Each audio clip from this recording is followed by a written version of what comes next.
سوال: سب سے پہلا قتل کس نے کیا؟ جواب: قابل نے حابیل کا۔ سوال: علم الحساب کا آغاز کس نے کیا؟ جواب: ادریس علیہ السلام نے۔ سوال: قرآن مجید کے کتنے نام ہیں؟ جواب: 56۔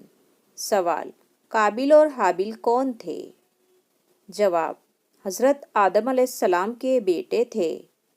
سوال: اسلام کے پہلے مؤذن کون تھے؟ جواب: حضرت بلال رضی اللہ تعالیٰ عنہ۔ سوال: قرآن مجید میں رکوع کی تعداد کیا ہے؟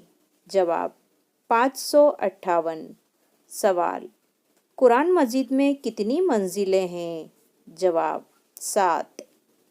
سوال: قرآن مجید کے کتنے عرصے میں نازل ہوا؟